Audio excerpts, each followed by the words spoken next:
Hello and good morning everyone. आप सभी लोगों का स्वागत है स्टडी ग्लॉस पर और मैं हूं आपका दोस्त दीपक। बहुत ही बेहतरीन करंट अफेयर आप लोगों के लेकर सामने उपस्थित हूं। यहां पर कोट आप लोग देख सकते हैं, coins always make sound but the currency notes are always silent. Coins जो हैं इनकी वैल्यू काफी कम होती है और इसलिए जब वो जेब में रहते हैं तो काफी आवाज करते हैं, और वहीं पर हम लोग नोट देखें तो उनकी वैल्यू ज्यादा रहती है और ये पता भी नहीं चलता कि वो हमारे जेब में रखे हुए हैं। इसलिए जब किसी व्यक्ति की वैल्यू इंक्रीज हो जाती है तो वो काम और साइलेंट रहना शुरू कर देता है, क्योंकि उसे पता है कि मेरी वैल्यू है, मुझे बताने की जरूरत नहीं है। लेकिन जब किसी व्यक्ति के पास में वैल्यूज कम रहती हैं तो वो क्या करता है, ज्यादा आवाज करना शुरू करता है कॉइन्स की तरह। तो हम लोग इसको एक लाइन में कह सकते हैं कि अधजल गगरी छलकत जाए। तो चलिए सबसे पहले हम लोग शुरू करते हैं 24 जून के बहुत ही बेहतरीन करंट अफेयर, और सबसे पहले हम लोग इंटरनेशनल और नेशनल न्यूज को कवर कर लेते हैं। अपनी सुरक्षा को हथियारबंद होने लगे अफगानिस्तान के लोग। रिसेंटली आपको पता है कि अमेरिका के जो ट्रूप्स हैं वो 11 सितंबर 2021 के बाद वो जो है पूरी तरीके से वहां से विड्रॉ कर लेंगे। अब जो है तालिबान और अफगानिस्तान की गवर्नमेंट दोनों स्टेक होल्डर है अफगानिस्तान के अंदर, लेकिन अब अफगानिस्तान के लोगों को ज्यादा खतरा है तालिबान से। इसलिए एस जयशंकर के द्वारा ये कहा गया है कि अफगानिस्तान के लोग अब जो है वो हथियार लेकर घूमने लगे हैं सुरक्षा के लिए। ईरान ने अमेरिका पर चुनाव में दखल देने का आरोप लगाया है। रिसेंटली आपको पता होगा कि इब्राहिम रईसी जो हैं वो ईरान के नए राष्ट्रपति चुने गए हैं, और इस पर यह आरोप लगाया है कि अमेरिका ने कहीं ना कहीं दखल अंदाजी की है। तो यहां पर अमेरिका के द्वारा ये कहना है कि इब्राहिम रईसी जो वहां के राष्ट्रपति बने हैं, चुनाव के अंदर इन्होंने काफी जो है वो घाला मेल किया है। ठीक है, तो ये आरोप लगाया है अमेरिका ने ईरान के ऊपर। नेपाल में ओली को सुप्रीम कोर्ट का फिर झटका, मंत्रिमंडल विस्तार किया रद्द। रिसेंटली आपको पता होगा कि संसद जो है नेपाल की वो अभी भंग हो चुकी है। ठीक है, वो डिसॉल्व हो चुकी है। तो डिसॉल्व होने के बाद सुप्रीम कोर्ट ने ये कहा है कि आप जो है, जब संसद रद्द है तो मंत्रिमंडल का विस्तार क्यों करना चाहेंगे। तो ये मामला जो है वो सुप्रीम कोर्ट के द्वारा रद्द कर दिया गया है। रक्षा से जुड़ी वेबसाइट पर चीनी हमले की थी साजिश। रिसेंटली आपको पता होगा कि भारत और बांग्लादेश की बॉर्डर पर हान जुनवेई, ठीक है, नाम याद रखना, हान जुनवेई जो है इसको वहां पर अरेस्ट किया गया था, और इसने ये खुलासा किया कि चाइना जो है वो हथियार सप्लाई करता है भारत के नक्सलाइट एरिया के अंदर, और वहां उससे एक लैपटॉप जो था वो भी बरामद हुआ था। और रिसेंटली उसने ये भी कहा है कि चीनी सरकार जो है वो कहीं ना कहीं रक्षा मंत्रालय की वेबसाइट को भी हैक करना चाहती थी। द्विपक्षीय रक्षा संबंधों को लेकर और नजदीक आए भारत और ब्रिटेन। कैसे नजदीकियां बढ़ी हैं?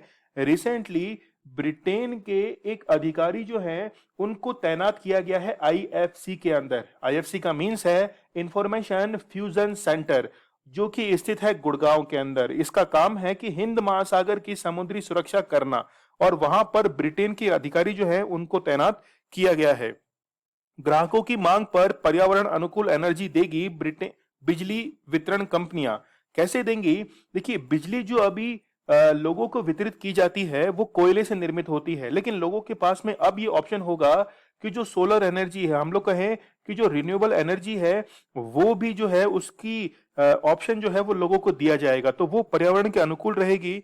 तो ग्राहकों की मांग पर अब रिन्यूएबल एनर्जी भी सप्लाई की जाएगी जो बिजली वितरण कंपनियां हैं उनके द्वारा। राजस्थान में चौथे टाइगर रिजर्व को मिली है मंजूरी। चौथा टाइगर रिजर्व सबसे पहले सरिस्का है, रणथंबोर है, मुकुंदरा हिल्स है, और अब जो है वो चौथे टाइगर रिजर्व को अनुमति मिल गई है। देखेंगे हम लोग आगे करंट अफेयर के अंदर की मंजूरी कैसे मिलती है और चौथा टाइगर रिजर्व कौन सा बना है।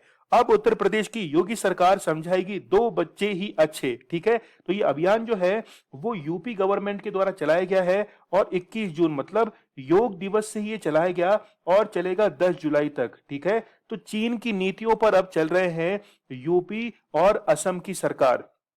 ना हो मनमानी, इसलिए पंचायतों के फंड की होगी कड़ी निगरानी।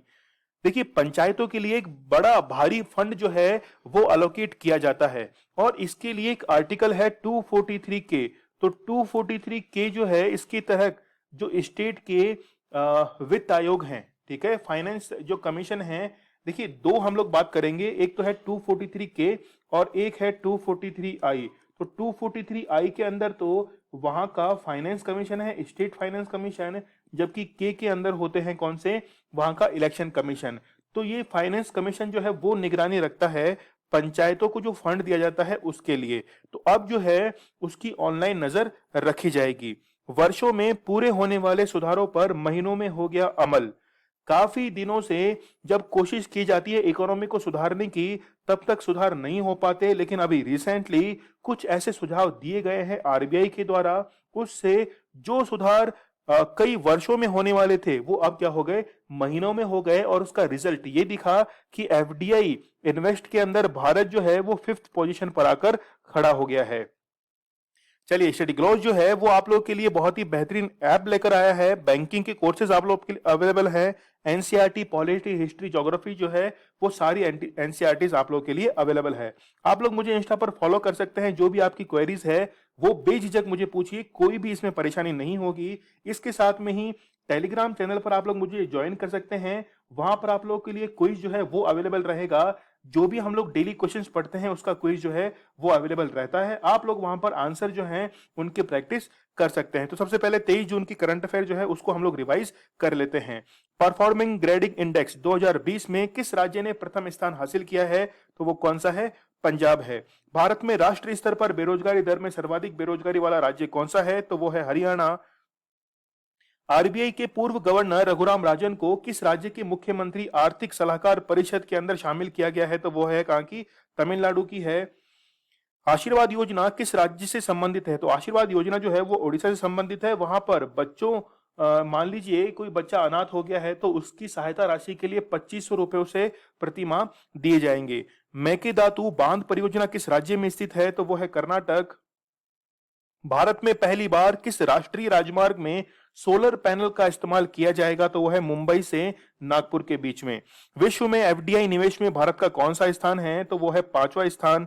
विश्व का सबसे बड़ा सांस्कृतिक केंद्र Indira Gandhi centre for Indian culture, याद रखना ये बहुत ही इंपॉर्टेंट है, इसके बारे में आप लोग याद रखना। ये कहां पर स्थित है, मॉरिशस के अंदर स्थित है और वहां पर तैनात किया गया है बलवंत ठाकुर को। राष्ट्रीय मानवाधिकार आयोग ने बंगाल चुनाव में जो हिंसा हुई थी उसकी जांच के लिए राजीव जैन की अध्यक्षता में समिति का गठन किया है। नासा के किस टेलीस्कोप ने अंतरिक्ष में काम करना बंद कर दिया है, तो वह है हब्बल टेलीस्कोप और इसके स्थान पर अब जेम्स वेब टेलीस्कोप ले लेगा। जम्मू कश्मीर की पहली महिला एयरफोर्स फाइटर पायलट जो है वो कौन बनी है, वो बनी है माव्या सूदन बनी है।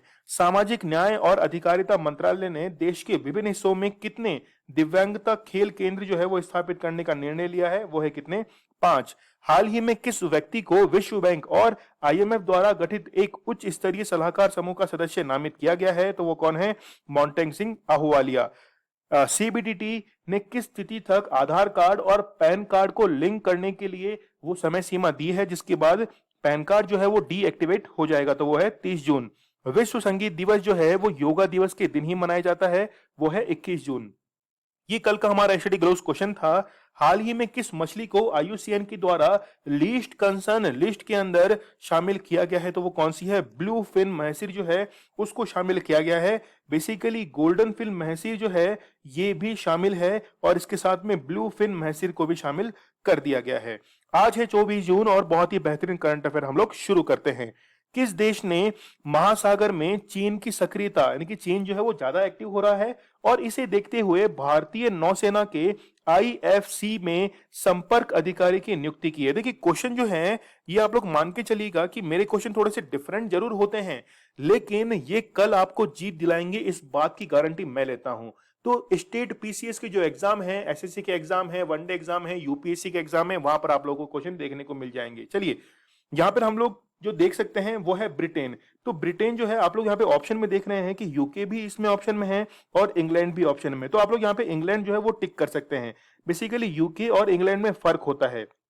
यहाँ पर हम लोग इस मैप से समझ सकते हैं कि इस मैप के अंदर मैं दो मैप जो है वो यहाँ पे डिटेक्ट करता हूं।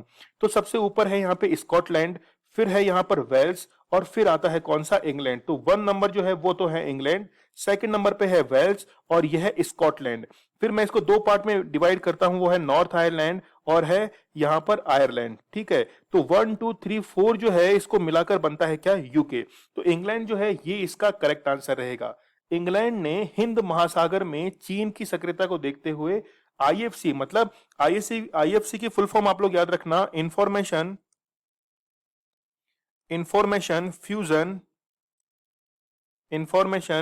फ्यूजर सेंटर जो है ये इसकी फुल फॉर्म रहेगी। और इसकी स्थापना जो है वो 2018 में की गई थी, और इसका हेडक्वार्टर आप लोग याद रखना, गुरुग्राम के अंदर इसका हेडक्वार्टर है, ठीक है, गुरुग्राम में इसका हेडक्वार्टर है। अब देखिए इसका काम क्या है, कि जो भी मान लीजिए देश भारत की विचारधारा से सहमत हैं, जैसे ऑस्ट्रेलिया सहमत है, तो ऑस्ट्रेलिया ने भी इसी हेडक्वार्टर के अंदर यहां पर अपना अधिकारी जो था वो तैनात किया था।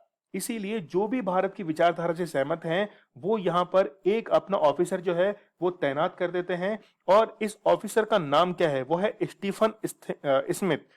स्टीफन स्मिथ जो है ये इनका नाम है। चलिए यहां हम लोग देख सकते हैं कि UK's international liaison officer join Indian navy information fusion centre, ठीक है, याद रखना कहां पर स्थित है, ये गुड़गांव के अंदर स्थित है, ठीक है। यहां पर हम लोग देख सकते हैं कि फरवरी 2021 के अंदर ऑस्ट्रेलिया के द्वारा भी एक अधिकारी जो था वो इंफॉर्मेशन फ्यूजन सेंटर के अंदर यहाँ पर रखा गया था। तो आप लोगों को यहाँ पे इसका ऑब्जेक्टिव समझ में आ गया है, ठीक है।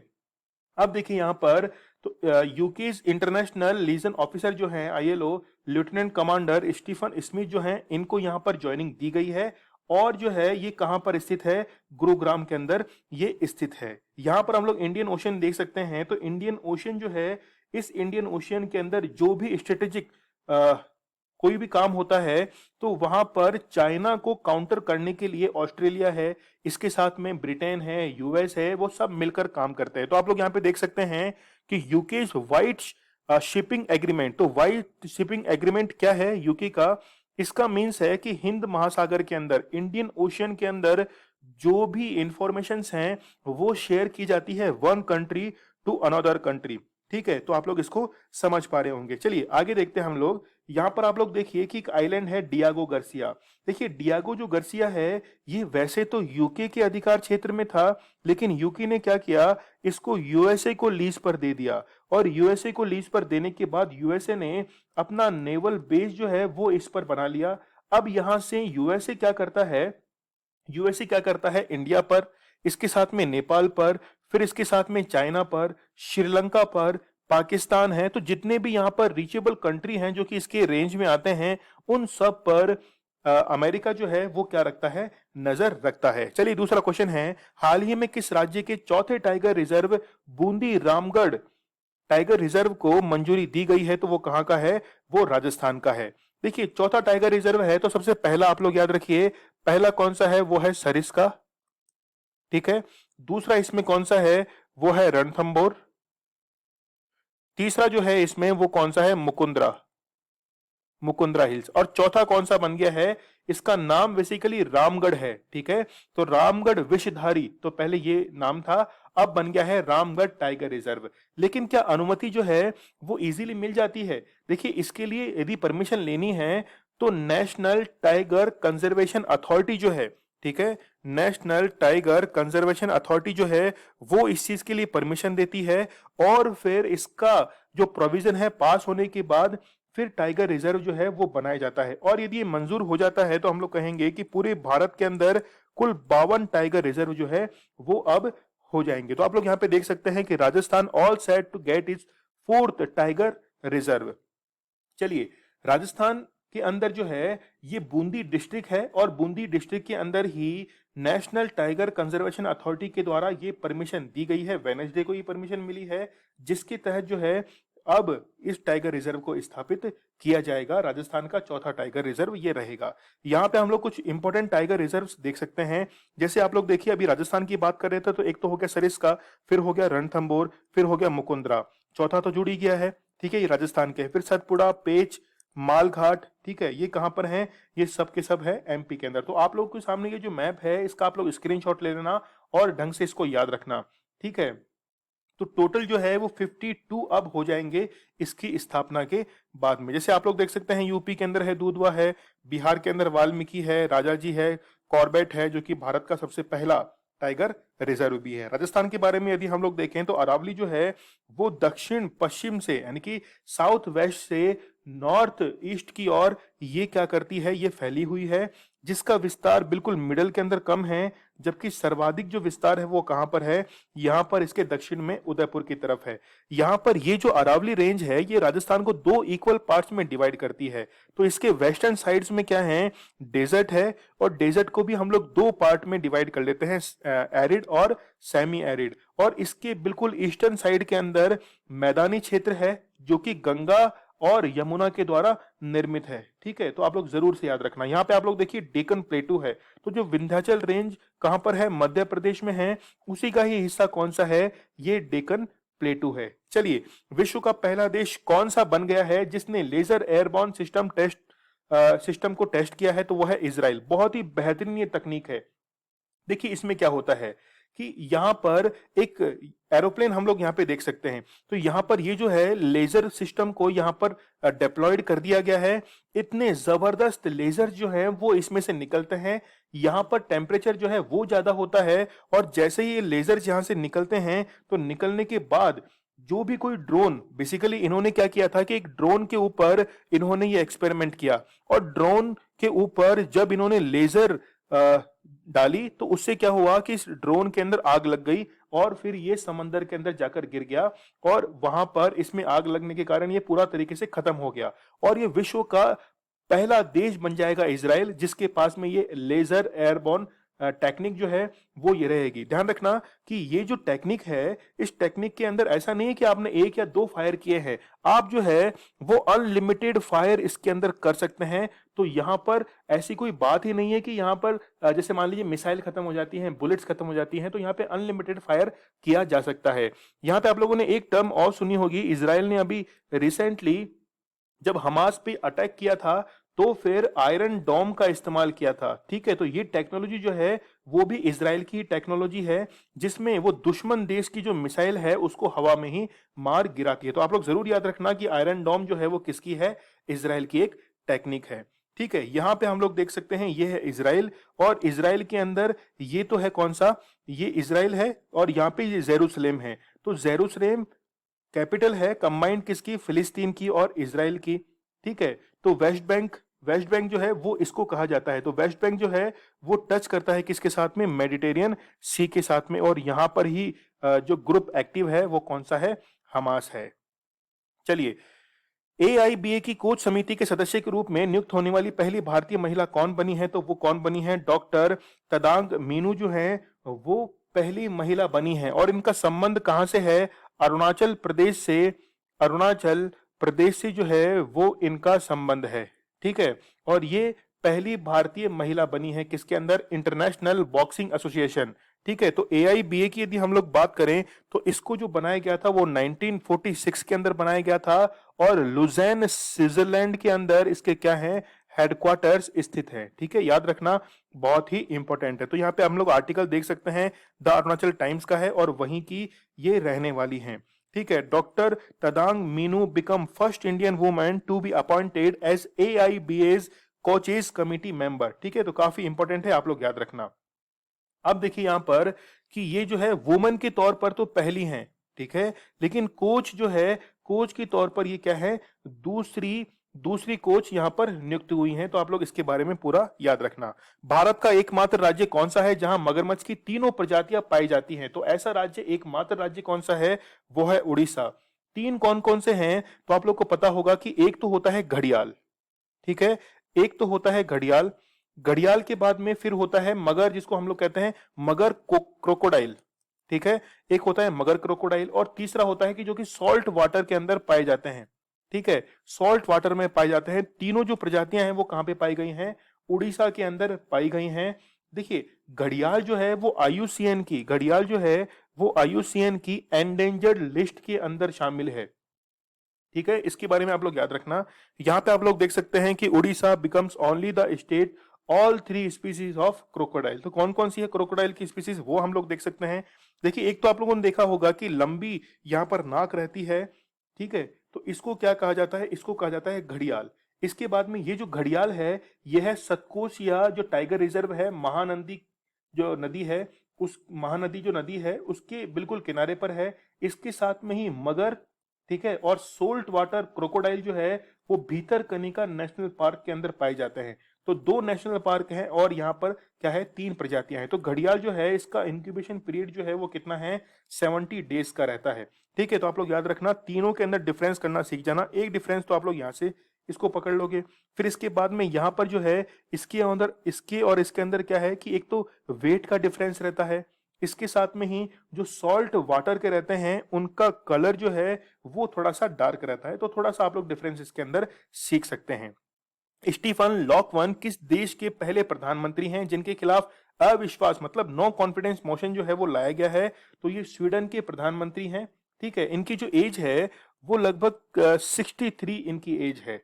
अब जो है वो इनके खिलाफ प्रस्ताव लाया गया और ये 2014 से क्या है, ये प्रधानमंत्री के पद पर तैनात हैं। तो प्रधानमंत्री 2014 से हैं, स्वीडन के रहने वाले हैं और पहले प्रधानमंत्री हैं स्वीडन के। तो आप लोग यहाँ पे देख सकते हैं, Swedish government topped in no confidence vote. अब यहाँ पे क्या हुआ, नो कॉन्फिडेंस मतलब अविश्वास प्रस्ताव हम लोग किसको कहते हैं? मान लीजिए कि किसी भी असेंबली के अंदर 200 सीट्स हैं, ठीक है, तो वहां पर प्रधानमंत्री बनने के लिए 101 मतलब 50% प्लस 1 सीट जो है वो जीतना जरूरी है। यदि विपक्ष जो है अपोजिशन उसको ये लगता है कि जो भी सरकार है उसके पास में 50% प्लस 1 सीट्स नहीं है, तो फिर वो क्या करते हैं कि उसके लिए नो कॉन्फिडेंस मोशन लेके आते हैं। और जो भी सरकार अभी अस्तित्व में रहती है वो क्या करती है कि कॉन्फिडेंस जो मोशन है उसको फिर पास करवाती है। तो यहां हम लोग देख सकते हैं a total of 181 of the 349 MPs voted in the favour of the motion. ठीक है, तो 349 में से 181 जो एमपीज थे वो इस नो कॉन्फिडेंस मोशन के अंदर उन्होंने क्या किया था, उसके पक्ष में वोट डाला था। और 51 जो थे वो इसमें क्या क्या थे, एब्सेंटीज थे। तो it is the first time in the Swedish history that prime minister has been out ousted in such a vote. ठीक है, तो आप लोग यहाँ पे देख सकते हैं इस न्यूज को। देखिए, स्वीडन की लोकेशन हम लोग देख लेते हैं, कैपिटल है इसकी स्टॉकहोम। यहाँ पर हम लोग स्कैंडिनेवियन इन कंट्रीज को कहते हैं, जैसे नॉर्वे है, स्वीडन है, फिनलैंड है, ठीक है, इनको हम लोग कहते हैं स्कैंडिनेवियन कंट्रीज इनको कहा जाता है। ठीक है, डेनमार्क भी आप लोग देख सकते हैं। वैसे तो ह्यूमन डेवलपमेंट इंडेक्स जो है इसमें हमेशा ये देश जो है वो हाई रहते हैं, लेकिन देखिए आप लोग हमेशा सोचते होंगे कि ह्यूमन डेवलपमेंट इंडेक्स के अंदर ये देश हमेशा हाई रहते क्यों हैं? देखिए, हमारे देश के अंदर मेडिकल फैसिलिटीज जो हैं उनको हम लोग पे करते हैं तब हमें वो फैसिलिटीज मिलती हैं, ठीक है, लेकिन यहाँ पे क्या होता है कि मेडिकल फैसिलिटीज, एजुकेशन फैसिलिटीज वो सब जो है वो फ्री हैं, लेकिन इसके साथ में ही टैक्स जो है वो यहाँ पर 200 से 300 गुना ज्यादा लगता है और उसी से गवर्नमेंट जो है वो सारी फैसिलिटीज इन लोगों के लिए प्रोवाइड कराती है। और इसके साथ में जनसंख्या भी इनकी काफी कम है। यहाँ पर आप लोग देखिए, ग्रेटर थनबर्ग को तो आप लोग जानते ही होंगे। ठीक है, ग्रेटा थनबर्ग जो है इन्होंने फ्राइडे फॉर फ्यूचर अभियान चलाया था और ग्रेटा थनबर्ग ने, आपको पता होगा कि अटलांटिक, नॉर्थ अटलांटिक ओशन जो है इसको सोलर बोट से, सोलर जो बोट है इससे पार किया था और ये ट्रम्प से मिलने के लिए गए थे। ठीक है, तो ग्रेटा थनबर्ग जो है वो एक क्या है, एनवायरमेंटलिस्ट है। स्कूल से बंक मारकर फ्राइडे के दिन स्वीडन की पार्लियामेंट के बाहर बैठकर ये क्या करती थी, वहां पर पोस्टर वगैरह ये दिखाती थी एनवायरमेंट को लेकर। निष्ठा कार्यक्रम किस संस्था की पहल है? तो ये किसकी है, एनसीईआरटी की ये पहल है। इसमें क्या होगा, सबसे पहले आप लोग देखिए कि निष्ठा की फुल फॉर्म होती क्या है। तो यहां देखिए, निष्ठा की फुल फॉर्म हम लोग देख सकते हैं, national national initiative national initiative for school heads and teachers holistic holistic advancement. ठीक है, वैसे फॉर्म, फुल फॉर्म जो है वो काफी बड़ी है, याद रखने की जरूरत नहीं है, लेकिन देखिए यहाँ पर एनसीईआरटी जो है इसने कैपेसिटी बिल्डिंग के लिए ये प्रोग्राम जो है वो लॉन्च किया है। अब इसमें होगा क्या कि जितने भी टीचर्स हैं, ठीक है, इसके साथ में जो भी हेडमास्टर्स हैं या फिर हम लोग कहें कि प्रिंसिपल जो हैं, उनको एफिशिएंट करने के लिए ये जो प्रोग्राम है वो लॉन्च किया गया है। किसके द्वारा? एनसीईआरटी के द्वारा इसको लॉन्च किया गया है। अब देखिए कि देश भर के अंदर आप लोगों ने सुना होगा कि एकलव्य मॉडल स्कूल्स रहते हैं। एकलव्य मॉडल स्कूल जो हैं वो रहते हैं और वहां पर लगभग हम लोग कहें कि 500 जो स्कूल हैं उनका चयन करके ये निष्ठा प्रोग्राम जो है इसको क्या किया गया है? लॉन्च किया गया है। तो यहाँ पे फुल फॉर्म जो है वो आप लोग देख सकते हैं। ज्यादा इतनी जरूरत नहीं है फुल फॉर्म को याद करने की, ठीक है। तो ये एक क्या है, एक तरीके से ट्रेनिंग प्रोग्राम है of all heads and teachers as first level counsellor, ठीक है। तो आप लोग इसको अच्छे से जान चुके होंगे कि जितने भी हेड हैं, टीचर्स हैं, उनकी कैपेसिटी बिल्डिंग के लिए काम किया जाता है। पॉर्ट सिटी बुशहर किस देश का एकमात्र परमाणु संयंत्र है जिसको आपातकालीन परिस्थिति के कारण बंद कर दिया गया है? तो वो किसका है? वो है ईरान का। अब यहाँ पर देखिए बंद क्यों किया गया है, इसका कारण हम लोग समझने की कोशिश करेंगे। देखिए 2011 के अंदर 2011 के अंदर रूस के द्वारा इसे निर्मित किया गया था और अभी रिसेंटली क्या हुआ कि इस परमाणु संयंत्र का वहां पर लोग जो थे वो भी विरोध करने लगे और इसके साथ में ही फिर उसको क्या करना पड़ा? इसको शट डाउन करना पड़ा, ठीक है। तो न्यूज जो है वो आप लोग यहाँ पे देख सकते हैं। रीजन हम लोग एक बार समझने की कोशिश कर लेते हैं। This is the first time Iran has reported an emergency shut down of the plant located in the southern port city, ठीक है, जिसका नाम है क्या है? बुशेर। तो इट वेंट ऑनलाइन, यानी कि 2011 में रशिया के द्वारा ये क्या किया गया था? इसको यहां पर निर्मित किया गया था। देखिए ईरान के अंदर भारत का एक बंदरगाह भी है। ईरान के अंदर भारत का एक बंदरगाह भी है जिसका नाम है चाबहार। याद रखिएगा, चाबहार बंदरगाह है। ईरान की जो कैपिटल है वो क्या है? ईरान की राजधानी तेहरान है। ईरान की जो राजधानी है वो तेहरान है। करेंसी क्या है यहाँ की? तोमान। तोमान जो है वो करेंसी है। रिसेंटली यहाँ के राष्ट्रपति भी तो बने हैं। इब्राहिम रईसी जो है उन्होंने हसन रूहानी को हराकर फिर ये राष्ट्रपति बने हैं। और एक ईरान का नूर सैटेलाइट और है, ठीक है। तो ईरान का जो पहला जो मिलिट्री सैटेलाइट है उसका नाम याद रखना आप लोग, नूर सैटेलाइट है। 24 जून 2021 को चंद्रमा की कौन सी घटना देखी जाएगी? तो स्ट्रॉबेरी मून जो है ये घटना अभी रिसेंटली मतलब आज के दिन जो है वो देखी जाएगी। इसमें क्या होगा कि चंद्रमा जो है वो ज्यादा बड़ा ही दिखाई देगा, ठीक है। अब आप लोग कहोगे कि सर बड़ा जो है वो तो सुपरमैन के सुपर जो मून होता है उसमें भी दिखाई देता है।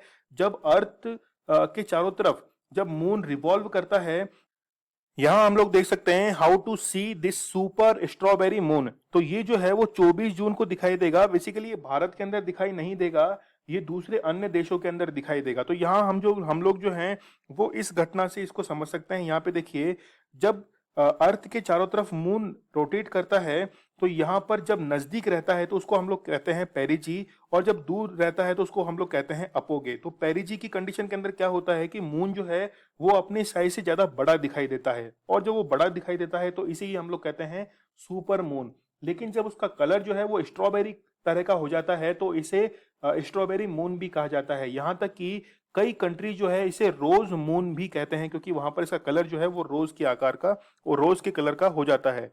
दो बच्चे ही अच्छे अभियान किस राज्य सरकार के द्वारा चलाया गया है?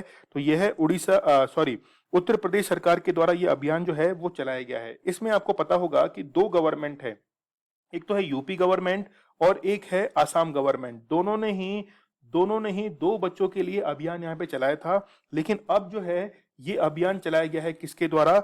यूपी सरकार के द्वारा चलाया गया। अब इसमें देखिए क्या होगा, ये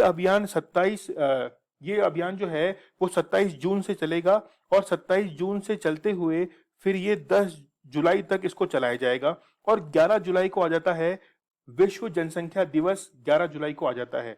फिर क्या होगा कि 11 जुलाई को यूपी सरकार के द्वारा जनसंख्या को स्टेबल करने के लिए फिर दूसरा पखवाड़ा, या हम लोग कहें कि दूसरा जो इसमें कैंपेन है उसको रन किया जाएगा, ठीक है। तो ये किसका है? उत्तर प्रदेश सरकार का अभियान है। भारतीय अमेरिकी रसायन अध्यक्ष कौन है जिन्हें यूरोपीय आविष्कारक पुरस्कार 2021 से सम्मानित किया गया है? तो वो कौन है? यहाँ पर सुमिता मित्रा जो हैं, इनको यहाँ पर सम्मानित किया गया है। ये आप लोग जरूर से याद रखना। देखिए यहाँ पर जो है यूरोपियन इन्वेंटर अवार्ड जो है वो 2021 से सम्मानित किया गया है। इन्होंने क्या काम किया है कि देखिए हमारा जो टूथ रहता है, ठीक है, टूथ जो रहता है मतलब दांत जो रहता है उसमें फिलिंग भरी जाती है, ठीक है। कोई मान लीजिए छेद वगैरह हो गया तो फिलिंग उसमें भरी जाती है, लेकिन वो फिलिंग जो है वो बार बार निकल जाती है। इन्होंने एक ऐसी ही फिलिंग जो है वो बनाई है परमानेंट, जो कि यदि एक बार दांत में फिल की जाए तो वो वापस से निकलती नहीं है, और इसी आविष्कार के लिए इनको यूरोपियन इन्वेंटर अवार्ड 2021 से सम्मानित किया गया है। यहाँ आप लोग देख सकते हैं इस इमेज के अंदर, ये न्यूज़पेपर का आर्टिकल है। ठीक है, तो the award is given by European patent office, EPO के द्वारा ये अवार्ड जो है वो दिया गया है। ठीक है, याद रखना किसको दिया गया है, सुमिता को ये अवार्ड जो है वो दिया गया है। चलिए, दुर्गावती बांध परियोजना किस राज्य में स्थित है, तो वो बिहार के अंदर स्थित है। और ये किस नदी पर है, तो दुर्गावती नदी के ऊपर ही ये स्थित है।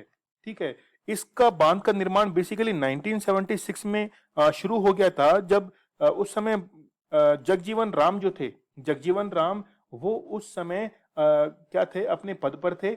और ये जो है दुर्गावती नदी, ये कर्मनाशा की सहायक नदी है। ठीक है, तो कर्मनाशा मैं यहाँ पे लिख देता हूं कि कर्मनाशा एक नदी है, उसी कर्मनाशा नदी की सहायक नदी कौन सी है, दुर्गावती। और बेसिकली कर्मनाशा जो है ये गंगा की सहायक नदी है। तो ये नदी ये बांध परियोजना कहाँ की है, बिहार की बांध परियोजना है। तो आप लोग यहाँ पे देख सकते हैं कि कैमूर जो है वो एक डिस्ट्रिक्ट है, और इसी डिस्ट्रिक्ट के अंदर ये बांध परियोजना जो है वो निर्मित की गई है। भारत के पहले उद्योग और आपूर्ति मंत्री कौन थे, जिनकी 23 जून को 68वीं पुण्यतिथि मनाई गई है, तो वो कौन है, वो है श्यामा प्रसाद मुखर्जी। देखिए, श्यामा प्रसाद मुखर्जी जो हैं ये पहले उद्योग और आपूर्ति मंत्री थे, और जनसंघ के संस्थापक भी ये थे। और 23 जून को मतलब कल ही जो है वो इनकी 68वीं पुण्यतिथि मनाई गई है।